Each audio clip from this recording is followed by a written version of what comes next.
શનિ અમાસ આ વર્ષે 23 ઓગસ્ટ અને શનિવારે અમાસ છે.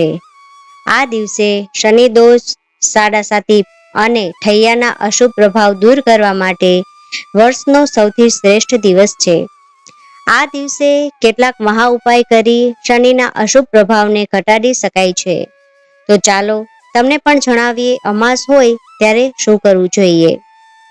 શનિદેવને પ્રસન્ન કરવા માટે તેમના પર સરસવ અથવા તલનું તેલ ચડાવવામાં આવે છે.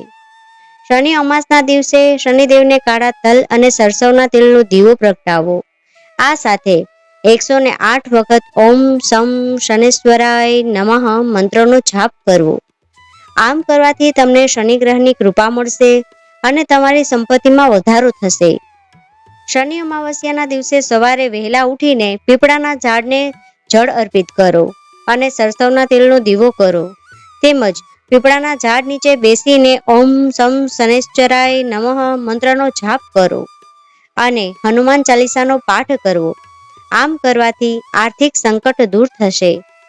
શનિ અમાસના દિવસે લોટમાં ગોળ ભેળવીને કીડિયારું પૂરવાથી દેવી લક્ષ્મી પ્રસન્ન થશે અને શનિદોષ શાંત થશે અને ધન સંબંધિત સમસ્યાઓ દૂર થશે.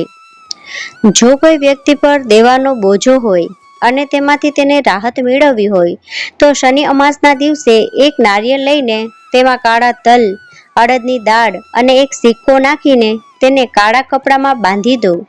હવે તેને વહેતા પાણીમાં વહાવી દો. આમ કરવાથી તમને દેવાથી રાહત મળશે અને પૈસાની તંગી દૂર થશે. તો શનિવારે અમાસ આવે છે તો કરો આ શનિદેવને પ્રસન્ન કરવાના ઉપાય અને મેળવો શનિદેવની કૃપા. જય શનિદેવ.